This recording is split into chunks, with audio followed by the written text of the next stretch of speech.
मुंबई में करुणा मुंडे ने धनंजय मुंडे पर लगाए गए आरोपों को खारिज कर दिया है। उन्होंने साफ कहा कि उनके पास सभी सबूत है जो इन आरोपों को झूठा साबित कर सकते हैं। तुम्ही स्वतः त्यांची परिस्थिती तुम्ही बघितलेली आहे स्वतःच्या डोळ्यातून, खरी आहे ना?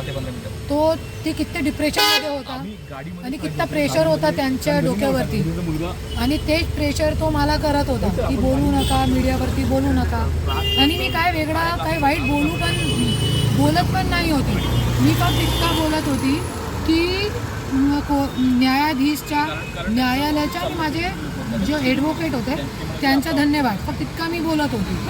आणि त्यांना कंटिन्यू कॉल येत होते त्यांचे वडीलचे, तो त्या प्रेशरमध्ये झाला आणि त्यांनी अशी पोस्ट केली आणि माझ्याकडे सगळे जे खोटे आरोप माझ्यावरती करावतात धनंजय मुंडे सगळे फेटाळण्यासाठी माझ्याकडे सगळे पुरावे आहे. मी त्या दिखावण्यासाठी दाखवू शकतो.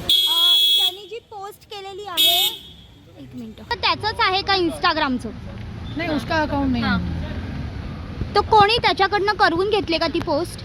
आता नाही क्या करवाया क्या नाही करवाया, मी बघितली पण नाही, पोस्ट बघितली पण नाही आहे. मी मला पण पाठवा कोणती पोस्ट. त्यात तुमच्याबद्दल फार त्यांनी वाईट शब्द म्हटलेले आहेत, लिहिलेले आहेत. कोई बात नहीं, मेरा बेटा है, पति इतना कर रहा, बेटा थोड़ा तो कर सकता है ना.